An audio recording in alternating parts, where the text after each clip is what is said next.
Good evening. It is Monday, April 8th. Are you ready for your delivery of tonight's Steel Truth? Thanks so much for joining us here on Facebook Live, Periscope, YouTube, as well as steeltruth.com. Tonight we've got a fantastic show for you. I have the former Supervisory Special Agent, head of the Special Operations Division of the DEA, Derek Maltz. You've probably seen him on a variety of mainstream media outlets. He goes out and he talks about how crime and terror are inextricably linked, particularly when it comes to the drug trafficking trade. He joins me tonight to speak passionately on the anniversary of the Boston bombing.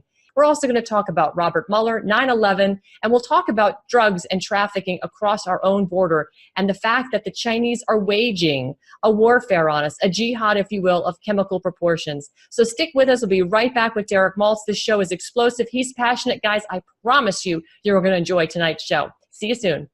And thanks for tuning back in to Steel Truth, back by popular demand. I love this guy. He is passionate and he brings the heat, and he's got a very special insight into this particular story we're going to be talking about tonight.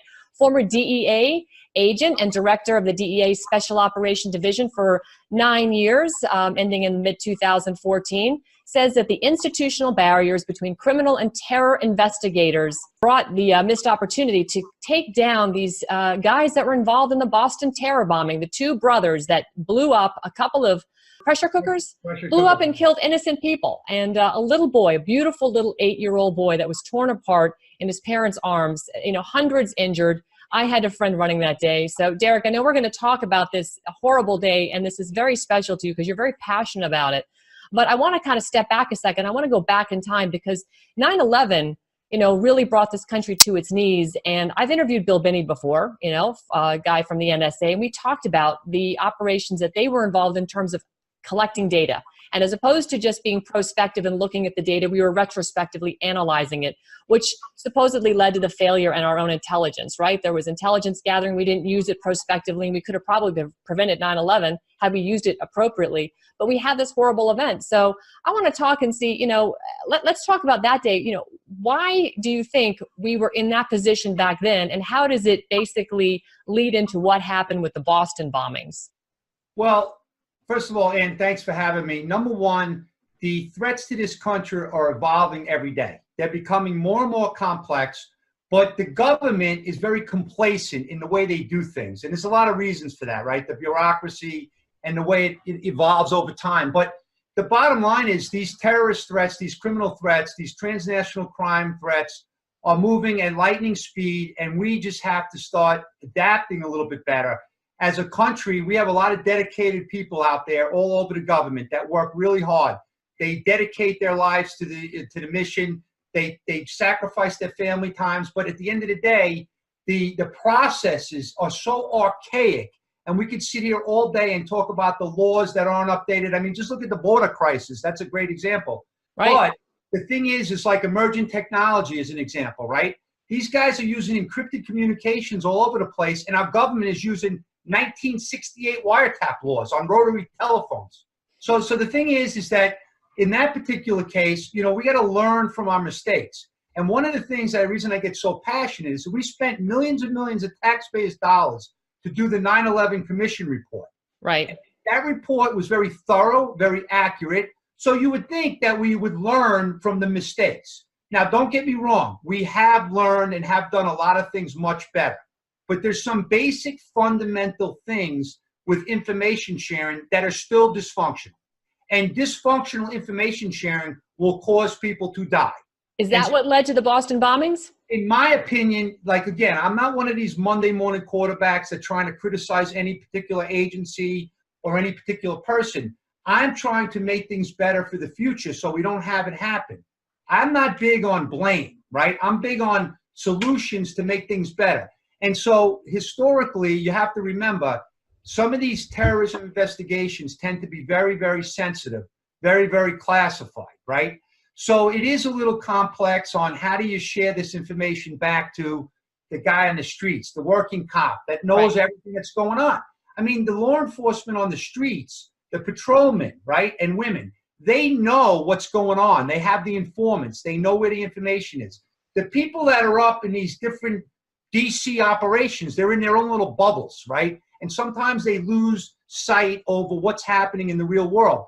But the reality is there's legal obstacles that have been in the way from some information sharing.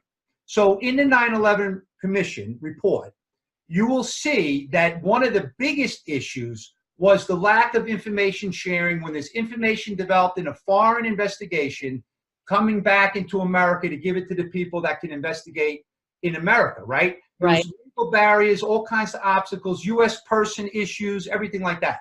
But the reality is, in the Boston bombing matter, we had something very unique. We had the Russian government sending a lead to the U.S. about this individual Tamerlan. And the Russian government, that's kind of like an anomaly, right? This isn't some crazy person on the streets of Boston calling up, putting in, there's a bomb that's going to blow up in McDonald's, right? This is the Russian government saying, hey, this is a guy, this is what he's planning. And I wish I could tell you in detail what the letter said, but I never got any visibility on it. I was only the head of the Special Operations Division with 30 agencies, 3 countries, and the NYPD. But how would I get any visibility on that? Because I'm only a criminal investigator. But here's the thing. So Ann, here's the thing, right? What happens is this stuff is sometimes done in a cocoon, okay? And we haven't learned our lesson. So let me give you some history because you brought it up. After 9/11, the Attorney General, Bob Mueller, as the head of FBI, and the DEA administrator, recognizing that there was a significant connection between crime and terror, and specifically drug trafficking, because of the money, right? Billions of dollars generated around the world. So they formed what they call a special coordination unit at the Special Operations Division. This is the place that I ran 2005, 2014. Now, the FBI Counterterrorism Division was given ownership of that section by the DEA. Why did DEA do that? Because DEA recognized that if they're the lead on terrorism, they have to have the oversight to be able to know what the DEA is doing worldwide with our informant network and all these different investigations. Right. DEA, as you may or may not know, has the largest law enforcement investigative presence around the world. So they have a lot of informants, a lot of information. So if there is terrorism information, we wanted to make sure there's seamless cooperation at the SOD operation to be able to give it to the FBI counterterrorism, the intel community, the DOD, whoever. So the DEA allowed them to come in. And so it was a great idea. Right. Those guys that formed this agreement was a great idea. Well, what happened was over time, especially when we started looking at Afghanistan and some of the stuff going on with the Taliban and Al-Qaeda, we recognized that this connectivity was even greater than we ever thought. Was that during Operation Cassandra when you recognized that? Well, this was later on. So early on, right. If you go back to testimony in Congress back in the 80s and probably long before that, right. FBI officials, congressional officials have always said there's a dangerous connection between drug trafficking and terrorism. Right. But yet our actions never backed it up. So here's what happens. The DEA, because of our worldwide presence, because the number one concern of the Department of Justice was preventing terrorism, naturally the DEA administrator and the chief of operations directed all of us to really keep our eyes and ears open on these new threats, right? Right. So we did that. And because DEA is very proactive, we actually uncovered a lot of things. So Project Cassandra came about like 2007, 2008 with the Hezbollah and cocaine threat, right, and the multi-billion-dollar money laundering scheme. But here's the thing. So just picture this, Ann. Okay, you're a taxpayer. We have this center. We have been designated by the Attorney General and the Department of Homeland Security as the deconfliction hub for all these agencies to try to synchronize the efforts and put the pieces of the puzzle together. And right, by the way, it's a very complex puzzle, and not one agency is going to have the answers to any of this. Well, so yeah, because the agencies operate in silos. So what you're really trying to do is get people out of the silos to work together, because each silo comes across a different piece of the puzzle. So you have to throw your pieces into a room together to make the picture, right? Exactly. But let's just take that a step further. You got to remember, we have some unbelievable people in this country, smart people that have expertise. So let me talk about Cassandra in a second, and I'll tell you why I bring this up. The DEA had all this great drug information, but the only way we had success with Project Cassandra is because the U.S. Treasury had this amazing capability with these Patriot Act actions and the OFAC sanctions and the 311 action. And we also had some unbelievable contractors in the Beltway with years of experience to know how to put this stuff together. So the DEA, don't get me wrong, we did a good job. But it wasn't until we got CBP, Treasury, the DEA, and others to come together to say, we got to stop this terrorist trade-based money laundering scheme with used cars leaving our country. But here's what happens. When we go and do the announcement, we later seized like $150 million. Everything was great.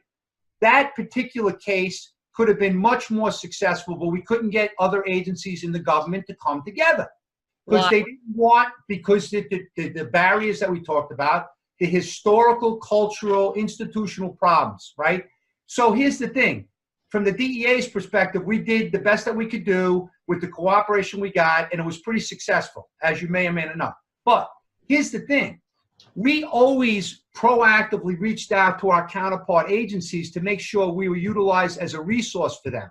Because like I said, the DEA has so many resources around the world with our informants and our law enforcement counterparts. So here's a scenario. If the FBI had information potentially on some, like, for example, a Cessna plane is going to go over a city and drop some type of poison, right?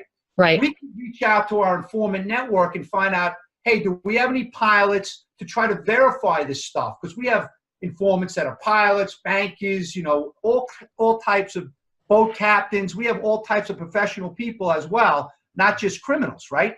So here's the deal. When the Russians provided the information to the FBI, and the FBI JTTF in Boston started looking at that information, they really couldn't come up with any terrorism information, which is fine. This is going to happen a lot because you're not going to have the intelligence on every individual in regards to terrorism.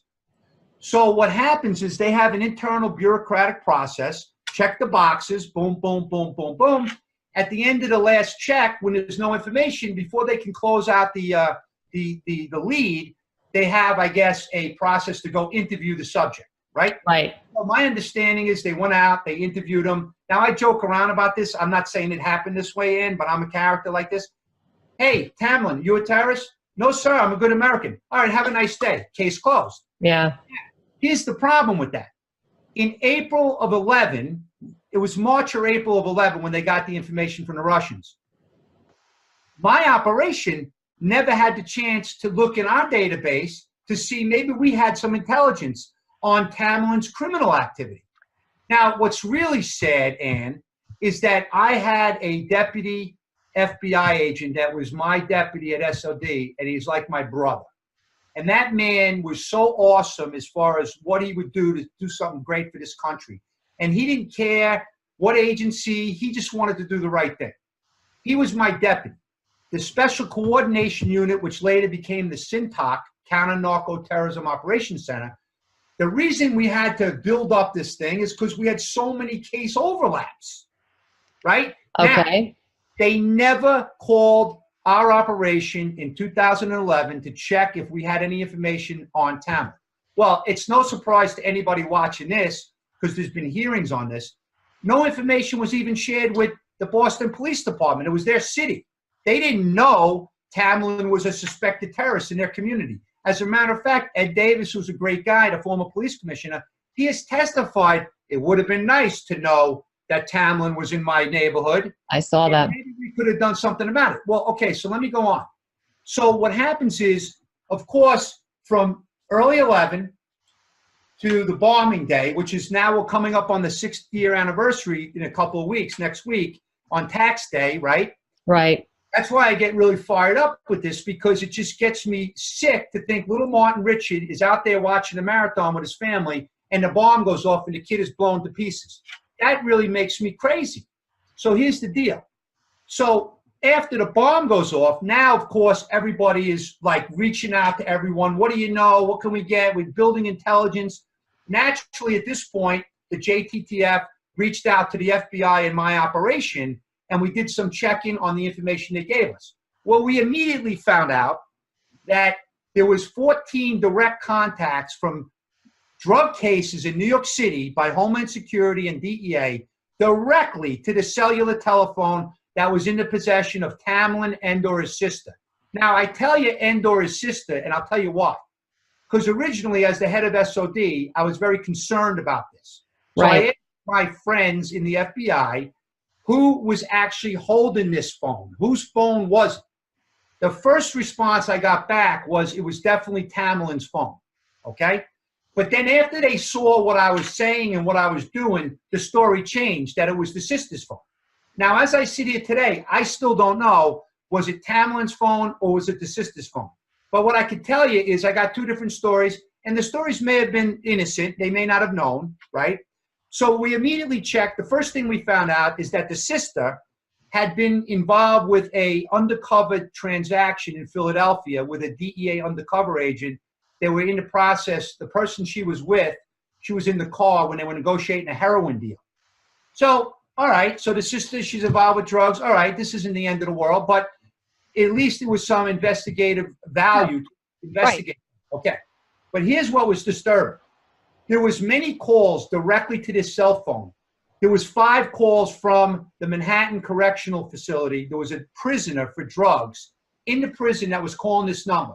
So had we known about that in 11, we could have pulled the calls, pulled the prisoner, listened to the calls, found out what they were talking about, used leverage on the prisoner to try to get more intelligence on Tamerlan and or his sister. Right. Never got that chance because we didn't know. And the Bureau of Prisons, they delete the phone records after like 6 months or something like that. Oh, my God.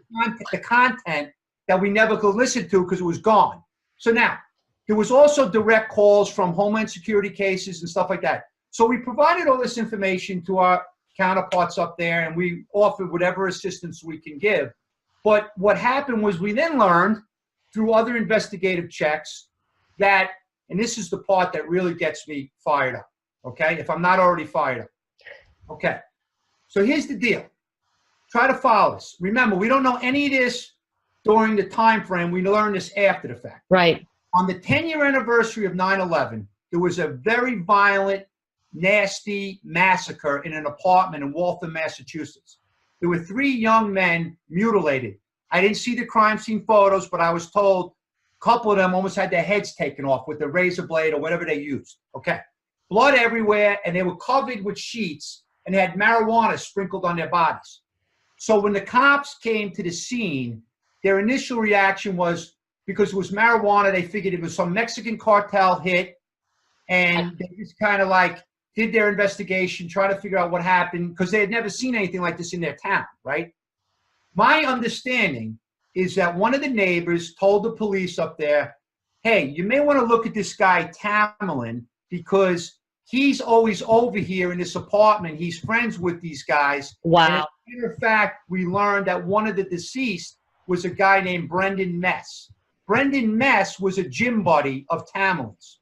So the police, from what I understand, I didn't talk to the police, and I'm not making any accusations. I'm just reporting what I know. They decided, like, they're not going to go interview Tamerlan at that time, September 11, 2011, because they had other investigative leads or whatever, and maybe they didn't believe the witness. I don't know. So here's what happens. The next thing that happens is apparently there's a service for this kid, Brendan Mess. And the same witness, or one of the other witnesses that lived around that place, said, now I'm really suspicious because Tamerlan didn't show any remorse for his family. He didn't show remorse for this kid that got slaughtered in the apartment. So that raised some eyebrows, like, why wouldn't this guy go up to the service? Go up to the service or be sad or whatever? That's a normal reaction. Sure. So allegedly, and I say allegedly because I can't prove this right now, I don't have that intelligence. The same witness went back to the police and said, hey, you know, you need to look at this guy Tamerlan. For whatever the reason, and I'm not second guessing anybody, they didn't go talk to Tamerlan. Now, here's the real bombshell from my perspective. In that apartment was another individual, and I'm not going to mention his name. He was sliced and laying there in a pool of blood. But guess what? He was part of Operation Blackstone, a major Department of Justice OSHA investigation in Boston, going after a tremendous global marijuana ring. And he was a customer that was identified during their wiretap operation, buying marijuana from this big investigation. Now, they took down the case in April of 2011 in Boston. Mm-hmm. They seized tremendous amounts of drugs. They seized tremendous amounts of weapons and all kinds of assets. But the thing is nobody was able to put this together because no one had the intelligence in early 11. So now when I found this out, now I was really upset because what I would have liked to see happen, and this is the point, I would have liked to see the JTTF provide my operation the intel. Once we gave them information back, then the FBI supervisor who's in charge of this Tamlin inquiry could then task the DEA and Homeland Security, hey, investigate this guy Tamlin. You guys had some intelligence in your database. Come back in a week and tell me what you guys come up with, right? Knowing how DEA and Homeland Security is very proactive, they probably would have came back and said, boss, meaning the FBI ASAC, we got all kinds of intelligence. Here's the deal. Then what they could have done is investigated him as a criminal. Right. Al Capone was a mass murderer, but Al Capone was taken down by a tax charge. So I could be the biggest terrorist in the world, but if I'm involved in drug trafficking, human smuggling, IRS violations, take me off the playing field so I can't blow up poor little Martin Ritchie. Right. That was a failure. So here's what happens. So now, of course, I became very vocal, and some people in FBI they were a little upset about what I was saying. Now, keep this in mind. I got a great relationship with the FBI, and I think they do tremendous work, but the system is so damn bureaucratic, they can't do everything right. So here's what happens. I started being pretty vocal about how we missed some things in this particular event, and I felt horrible. And knowing that my intelligence was available but never asked for, I had a very high-level meeting with FBI, and it became a little contentious. And I was really upset because I saw Bob Mueller's testimony April of 2013, and I made a video, which you can see it's on YouTube, where Bob Mueller testified along the lines of that his agents used all the available resources and did everything possible to investigate this lead. Why did he say that? Because his people are telling him, boss, we did everything we could do based on the policies and the processes in place for this type of lead. Okay? Is that a failure in the policy and the processes in place? Absolutely. Especially when the President Obama and all these leaders know and have said terrorists are increasingly turning to crime and criminal networks for funding. Why would you not tap into the center in Washington that has all these agencies that's been endorsed by the leaders of government to see if there's other intelligence? You know why? In fairness to the FBI case agents and the people up there, because the policy that comes out of Washington has checked the box. You do this, you do that. And here's another thing to keep in mind. Let's be very fair.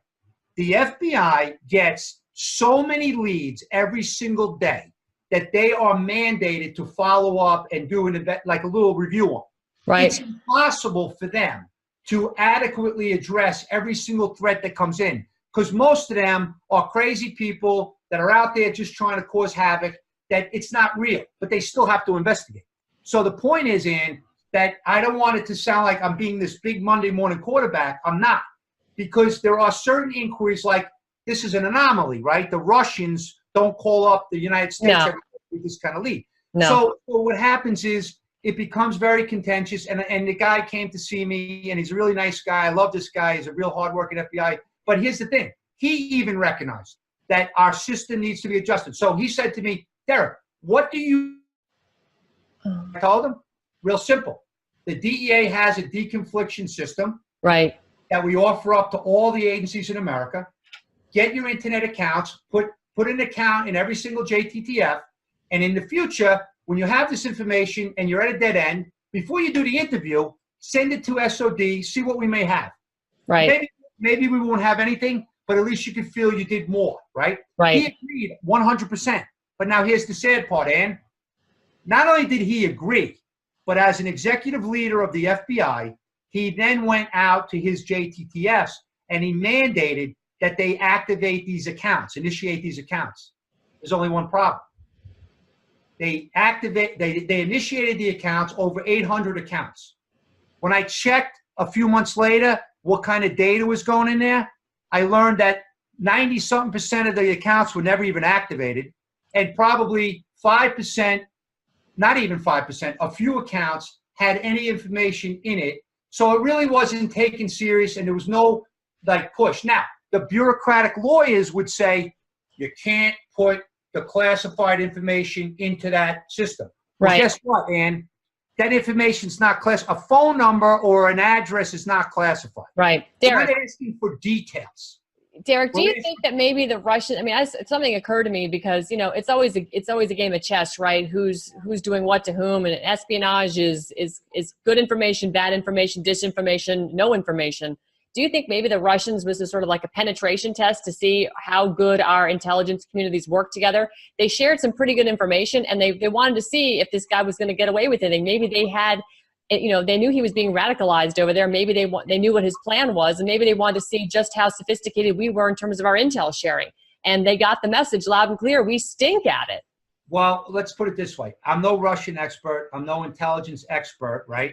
I'm no China expert. But my personal instincts say that you're probably making a great point, because they do things like this all the time. Just like I have said, there's a chemical warfare on this country now with the Chinese and the fentanyl and the synthetic opioids. Right. Because they can watch how dysfunctional our country is trying to deal with these things. And it makes them stronger when they want to do something more serious to the country.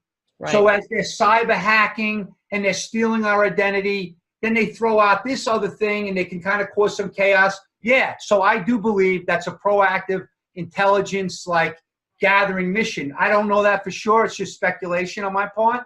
But I think you're 100% right that this kind of stuff happens. These countries are very sophisticated, just like America is very sophisticated in many ways.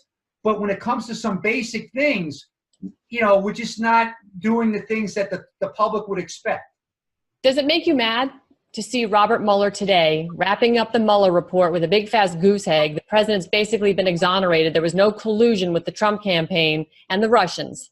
To see him, you know, like la-di-da, that's it, check that box, moving on. Yet he ran an operation where he had the intelligence that was handed to him on a silver platter by the Russians. And we have dead bodies. If I didn't know you any better, because I don't know you, we never met in person, I would think you're trying to pour fuel on my fire. I am really pissed off, and that's why I've been tweeting out for months and months and months. But unfortunately, the Twitter police have gotten to my account with the shadow banning and all the stuff you deal with, and it makes me sick because I'm just trying to save lives. I'm not trying to play politics. I don't care about the politics. I want to try to tell people what is going on so we can make things better. I am not going to sit here and try to take the politics. However, I will tell you that in this particular matter, when I watch the video clip of Bob Mueller testifying, my stomach turns and I want to throw up when I see that he made millions of dollars from my tax dollars and your tax dollars with this witch hunt that was started over this BS. And there's other common denominators because remember, in Project Cassandra, for example, Bruce Orr was the lead of the Department of Justice Transnational Crime Strategy. And I used to like Bruce and I used to work with Bruce. But then when this stuff started unraveling, I'm angry about that too, because we have an obligation, we take an oath to protect the people in America, and this kind of stuff doesn't run into the same lines. Protect from both foreign and domestic, right? So let me ask you a couple of things. Do you support President Trump? Are you a supporter? Absolutely. Okay. I saw you in an interview where you actually held up somebody the president was all too happy to see fired, Preet Bahara. You held him up on something. What was it he said, and why did you think it was a good idea? I'll tell you right now. So I love Donald Trump as the president. I love the fact that he's a leader that makes things happen. I feel that he's making this country better every day, despite all the obstacles. But here's what I'll tell you. Preet Bahara is a hero from my perspective. I'm not one of these guys. Now, hold on. Let me explain this. That's okay. I want to hear this. This is interesting. I'm not one of these guys that is going to elevate somebody up for any reason. I'm going to tell you this, and I'll tell you why. Preet Bahara worked closely with the DEA and specifically the Special Operations Division the entire time that he was there. Preet Bahara provided support to my guys and people in my operation that I've never seen in my life. That's how we took down Victor Boot. That's how we took down Monza Casar. That's how we took down Paul LaRue. That's how we took down in Project Cassandra. Everything we did is because of Preet Bahara's leadership. Now, here's what you may not know, and I highly recommend you look this up. In 2010, he actually did something that has never been done in this country that the Attorney General should do right now. He took down the walls in the U.S. Attorney's Office, in the greatest U.S. Attorney's Office in America. The crime and terror section became one. It's called the International Investigations Unit. The best and brightest prosecutors work with the best and brightest investigators to go after the biggest threats to the country. That happened 8 years ago. So his leadership and his action speaks louder than words. Now, am I a fan of the politics of it? No, I'm not. Am I a fan of some of the bantering and the podcast stuff? No. But that doesn't take away my firsthand knowledge of what the man did for America. So I'm not going to get in the middle of, you know what I mean? Because that's his prerogative. If I saw the guy right now, I'd give him a hug. Fair enough. I just want to be honest. But that doesn't mean I agree with his politics. Right. No, and listen, and that's what we need to get more out of. We need to look at the best practices. It doesn't matter if they're on the left or the right. And I think the president embodies that wholeheartedly. He's always talking about unification. He's always trying to work with both sides of the aisle to get the best practices, the best policies out of everybody to get an agreement so we can solve some problems, right. As opposed to continually kicking the can down the road, which we've done for 30, 40, 50 years in this country, frankly. Well, so just so you know, that's why I was very disappointed when I first heard that Preet Bahara was being asked to stay on as the U.S. Attorney in the Southern District of New York, which is arguably the most important U.S. Attorney's office because of the infrastructure of the banking and the financial institutions. Sure. And so I know what Preet's track record has been as a prosecutor to go after criminals. I mean, look at Elliot Spitzer. He was a diehard Democrat, but they went after him. My other buddy, Boyd Johnson, they took him out. Yep. And so the point is that while they were in the U.S. Attorney's office, they were doing the best things in the country, right?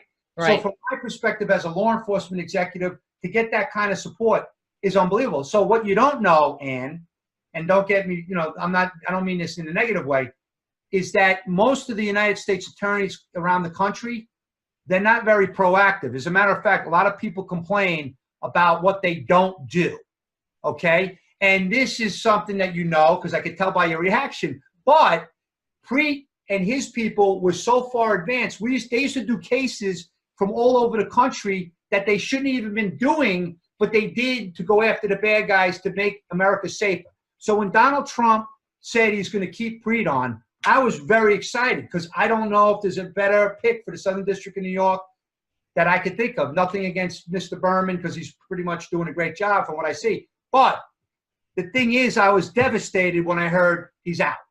And then I was even more devastated to see the friction after the fact because I have so much respect for him as a leader in going after bad guys. Yeah. So, well, it's fair enough. Listen, you're looking at it strictly from keeping this country safe and not looking at the politics. So you're looking at the practices and the policies that were implemented by Preet Bahara. And frankly, at the end of the day, he's got a job to do. And if he's doing his job correctly, it's to protect the citizens of the United States. So I appreciate your perspective. I do. I really do.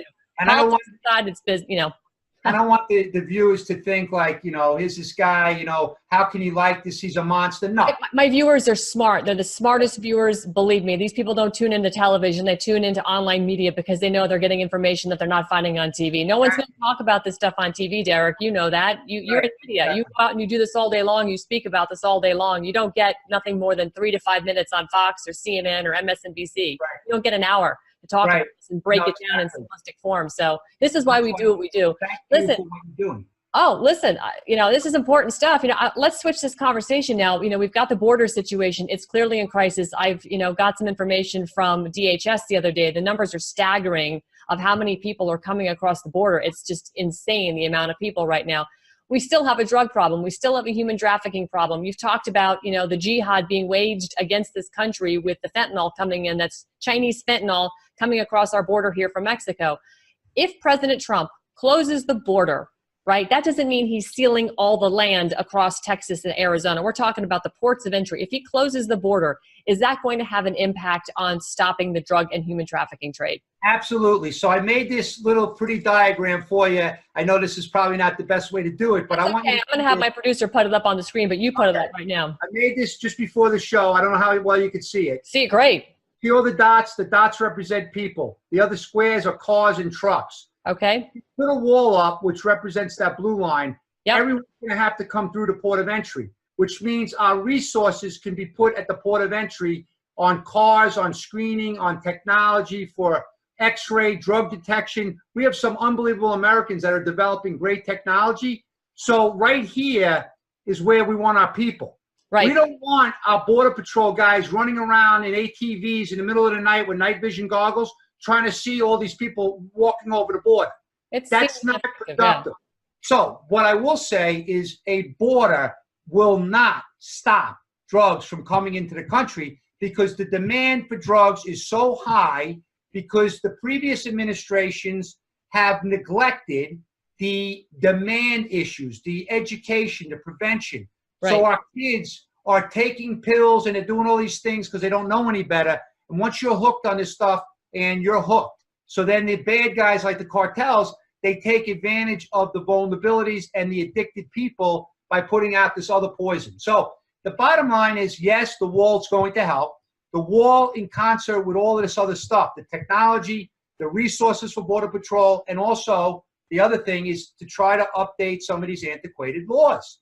Like, how is it possible all these families from El Salvador and everything coming to the border, we bring them in, we ask them questions, and then we let them into our country?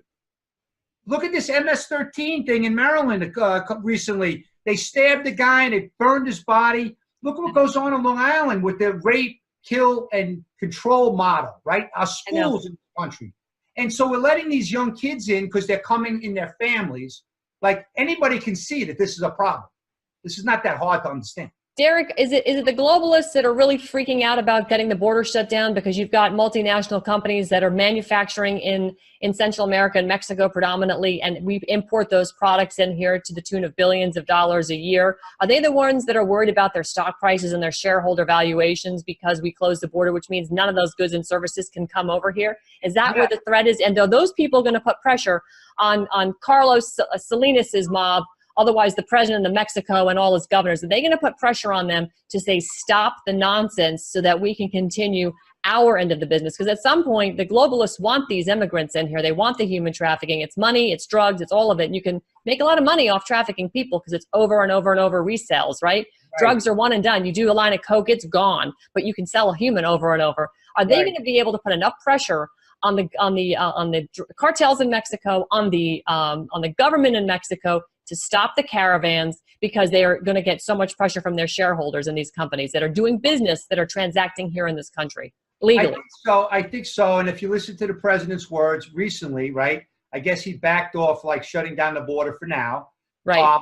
Personally, I think is the right decision for now. But he also said something very interesting. He said his number one priority is the safety and security of America and the people here. So that man is putting the pressure on not only Mexico, but Central America and all of these corporations around the world, because he's smart. Right. And I think it's going to work, because what you just said is going to be the pressure put on these countries, and they're going to start being more cooperative. Plus, man, what about all the aid that we give these Northern Triangle countries? To the point. Billions, right? And so Mexico gets so much money. So by putting the pressure, it's going to force them to do more. But the reality is, it's not going to happen overnight. And honestly, Ann, you know what one of the problems is? There's absolutely no sense of urgency with these self-serving congressmen and women in America. Yeah. A lot of them just don't really care about the public safety. They care about votes, and they care about themselves. And honestly, it's ridiculous. And there's no accountability to them, on them. So I applaud the president for actually pushing the way he's been pushing. And he's a deal maker. That's why I like him personally. Yeah. And he knows how to deal with these people. And he works so damn hard. You're never going to have anybody working like this guy. I don't even think he sleeps. Derek, this is what he's done, in my opinion. You know, other than Syria, where he launched 60, of which 59 Tomahawk missiles made it there and did their job, he hasn't had to fire a shot. And look, he's bringing countries that have been threatening us with war to their knees. And it's all through trade and sanctions. He's using the power of the purse to get these countries to fall in line and start to wake up and appreciate that you need a strong America in order to keep peace around the world. And I think he's using the same exact tactics here with the border, and he's going to put a squeeze on these multinational companies that manufacture a lot of our goods in Mexico that we import here, to say, you know what, you're not going to get access to that revenue. And yeah, we're going to miss those avocados, but for goodness sakes, I'm happy to pass up on a bowl of guacamole if I know that one less person's dying from a fentanyl overdose, if I know one less child is getting trafficked into this country, and one less person is going to be, headless from MS-13. I can pass up on a bowl of guacamole. How about you? Yeah, for sure. I mean, look, I like it on my eggs every morning on my bread. It's my little spread instead of the butter. Right. So yeah, I'll miss the avocados. But here, on a serious note, one other thing I wanted to mention, because this is something also that goes like unnoticed sometimes, right? So let's look at a couple of real examples that just happened in the drug world, right? So in Atlanta, the DEA hit a methamphetamine processing lab in February. They seized like 400 pounds of meth, right?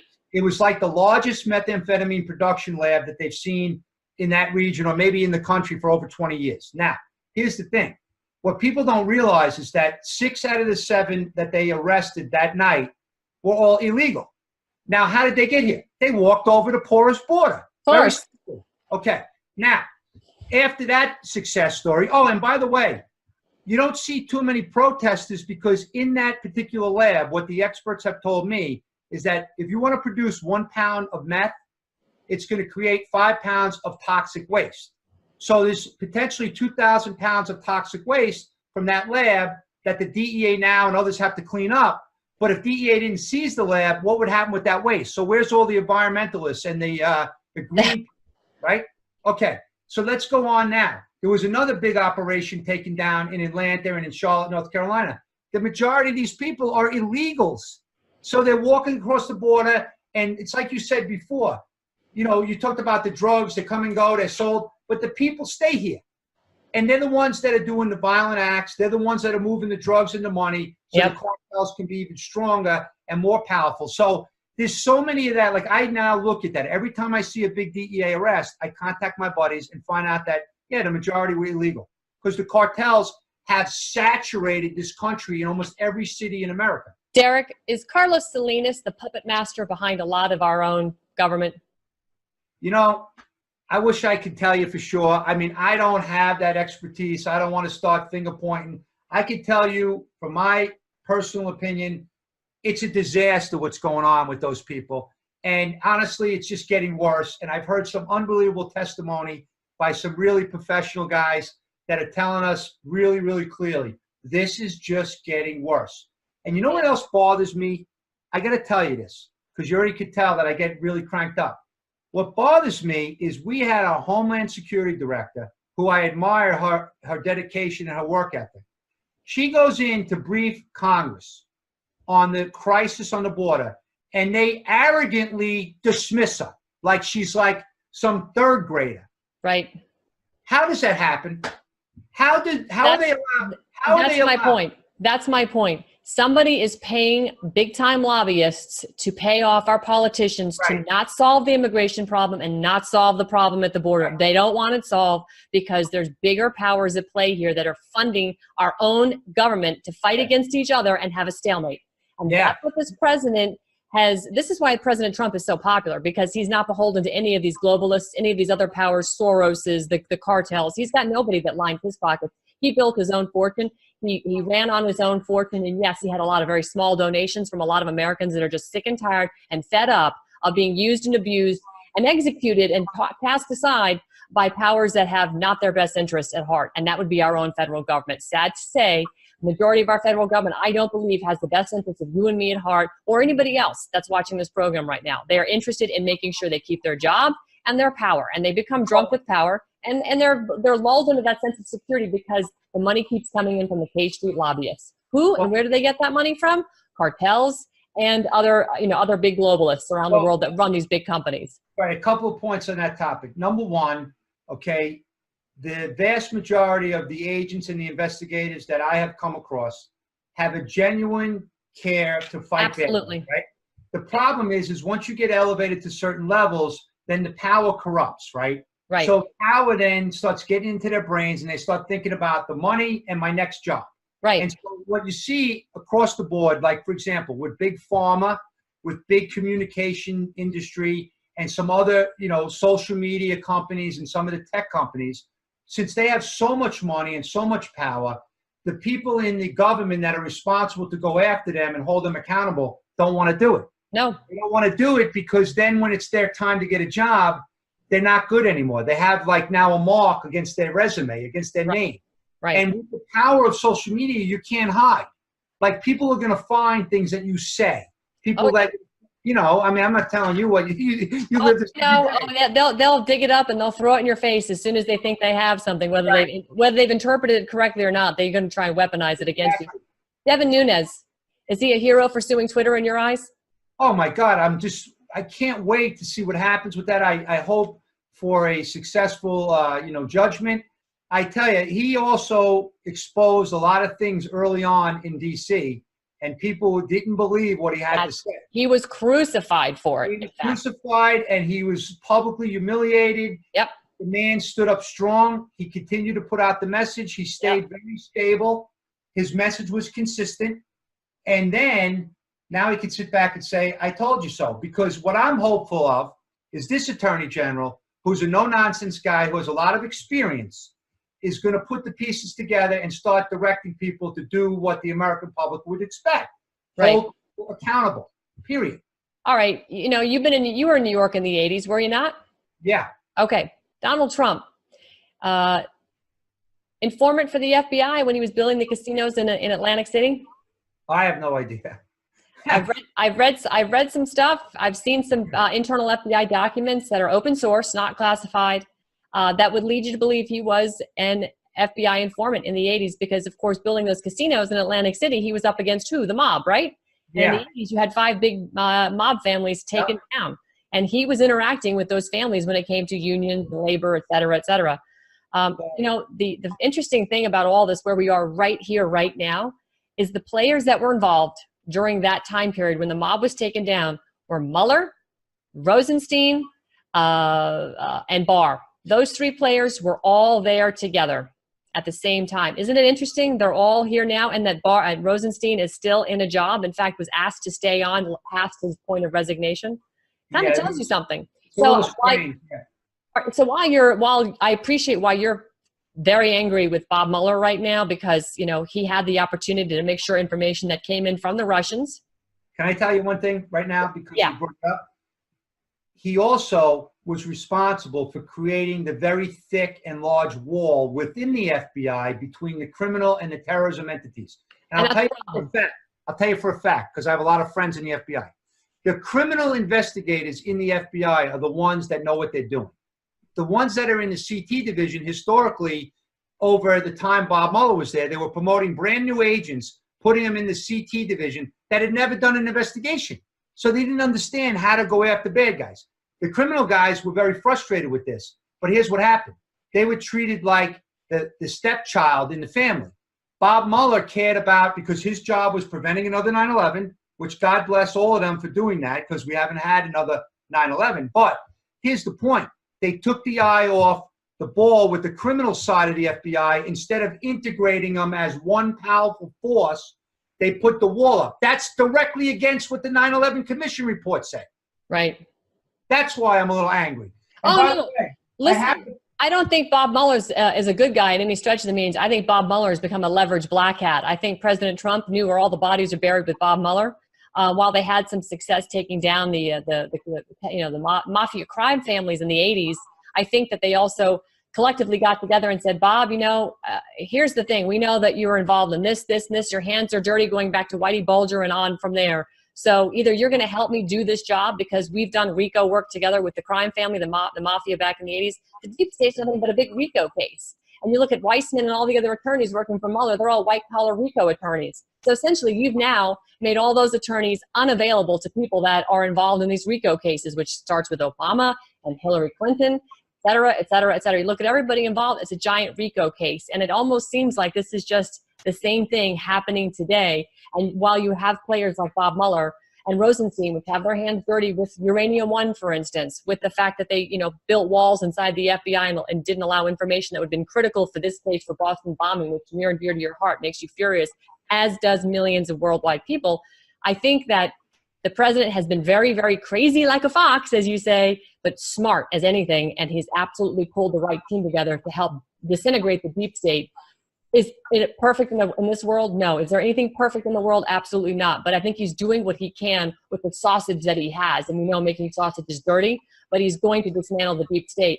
And I think what you're talking about here is absolutely critical going forward, that we never, ever, ever have something like this happen again, where the information sharing is because of stupid egos and policies inside our government bureaucracies. Let me hear another quick story, only because it's very appropriate. Sure. Okay, so Mike McCall is the chairman of the Homeland Security Committee. So last year they had a hearing called Boston to Austin. I watched the entire hearing and I thought it was pretty good.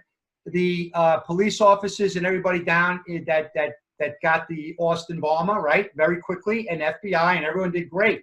I was so impressed with how everyone worked together. But here's what they did that really annoyed me. They tried to make like everything's great now 5 years after Boston. They tried to compare an apple and an orange. So what do I mean? In the Austin case, a bomb goes off, people die. Right. Of course, law enforcement is then going to unite after bombs are going off. Of course. They're going to unite and they're going to kick butt. And they did in that case. And I applaud them, right?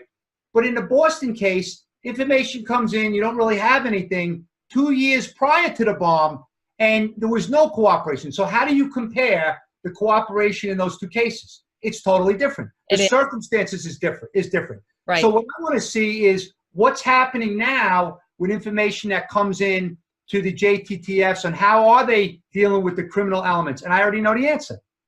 And the answer wants me to vomit, okay? Because I know it's the same old thing. So if Chris Wray ever sees this, I would ask him to go and talk to his people and break down the damn walls and get the policies updated, because the agents want to do the right thing.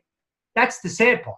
That's the right. agents want to do the right thing. These aren't guys trying to deliberately withhold information.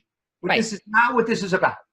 This is about the process and the system. Let's not stop doing things the same old way. Let's change them for the times moving forward. Derek, that's the bottom line. You absolutely hit the nail on the head. These agents that are linemen, that are even leaders in different offices around the country, they're not doing it for the money. They're doing it because they really believe in the job that they're doing. They believe and they work their butts off. And that's why I'm also annoyed, because I saw how the FBI was pulled through the mud because a handful of dirty, bad people, leadership that failed. And now these poor agents and analysts and workers in the FBI have to have that tainted image. Yeah, they have the stigma now that the FBI is corrupt, and really it was just that, it's that old adage, a few bad apples spoil the bunch. You know, they've tossed the seventh floor, pretty much the seventh floor is cleaned out.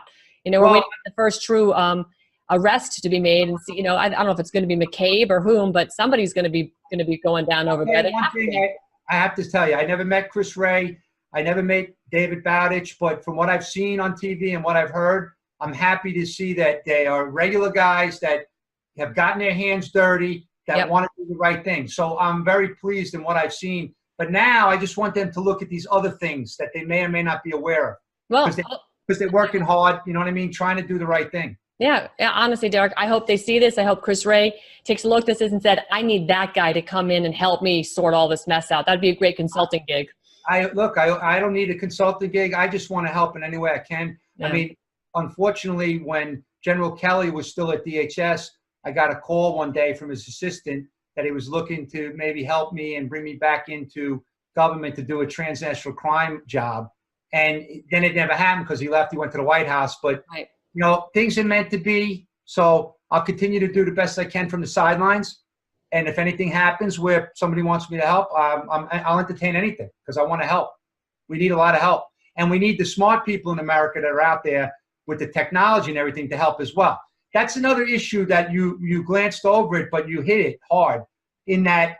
So in the emerging technology world, just so you know, and your viewers are clear, the going dark stuff that you heard Director Coleman talking about does not just relate to the terrorism cases. It relates to every single case in America, every child abductor, every bank robber, every human smuggler, every prostitution ring. They're using these technologies on these smart devices, which I personally love, but their whole world here is encrypted. That's right. And so what does that mean? It means that if law enforcement has the probable cause to attack a certain bad guy's technology, they're told, sorry, we can't help you. It's all encrypted. That's unacceptable in my view. I don't want anyone's privacy exposed. I don't want anybody, but there's some smart people in America that should be negotiating with our leaders in government to come up with compromises to keep this America safe when it comes to the bad guys using these devices that we can't infiltrate. That is madness. And Congress's laws, like I said, they're still set up for 1968 rotary phones where the whole neighborhood used one phone. The phone never left. There was one subscriber. You know what I mean? And now you got complete madness with the communications. And you know, and they want to know why there's more drugs in America than there's ever been. They want to know why crime is going up in cities, because law enforcement is losing the capabilities. That's right. Yeah, and they're doing their jobs with two hands tied behind their back, Derek. It's one eye, one. They have. Actually, I used to joke around. I say, hey, here's how we're doing the job. One eye, one hand, one leg. Now it's even worse. Now they have no legs. Oh, gosh. Oh, you're so funny. We got to have you back on. You're great. I know the audience loves you. You bring game to this, but you also bring, your experience and what you see things, through, clearly with two eyes and all your hands and legs. Thank God. You see it all very clearly, and you're a valuable resource out there. Former Supervisory Special Agent, head of the Special Operations Division from the DEA, Derek Maltz. Thank you so much for being with us tonight. I appreciate it. I hope you have a fantastic rest of your evening. Thank you, Ann. I appreciate what you do. Oh, my pleasure. My pleasure. I'll be right back after this quick break, guys. Thank you. Little Martin Richards was a beautiful, happy 8-year-old little boy on Patriots Day during the 117th running of the Boston Marathon on 2013. The Boston Marathon bombing was a terrorist attack that occurred on that very day when 2 bombs went off near the finish line, killing 3 spectators and wounding more than 260 other people. At approximately 2:49 p.m. that afternoon, with more than 5,600 runners still in the race, 2 pressure cooker bombs packed with shrapnel and hidden in backpacks among crowds of marathon watchers exploded within seconds of each other near the finish line along Boylston Street. The blast instantly turned the sun-filled afternoon into a gruesome scene of bloodshed, destruction, and chaos. 16 people lost their legs. The youngest amputee was a 7-year-old little girl. Of the 3 spectators whom perished, a 23-year-old woman, a 29-year-old woman, and an 8-year-old little boy named Martin Richards. After an intense manhunt, police captured one of the bombing suspects, 19-year-old Dzhokhar Zarnev, whose older brother and fellow suspect, 26-year-old Tamerlan Zarnev, died following a shootout with law enforcement. Martin Richards' death was a result of the failure of our intelligence community. When credible intelligence in the domain of terrorism is shared with the FBI, but not provided to those who are investigating crime because they have walls in between them, communication breakdowns occur, and sadly, people are going to die. Martin Richards was a sweet little boy who believed that no one should hurt. He believed in peace. And today we want to celebrate Martin's life and the values in which he believed by asking you to choose kindness. Donate to the Martin Richards Foundation, whereby they provide opportunities for young people to learn, grow, and lead through volunteerism and community engagement, as well as advancements in sportsmanship, inclusion, kindness, and peace.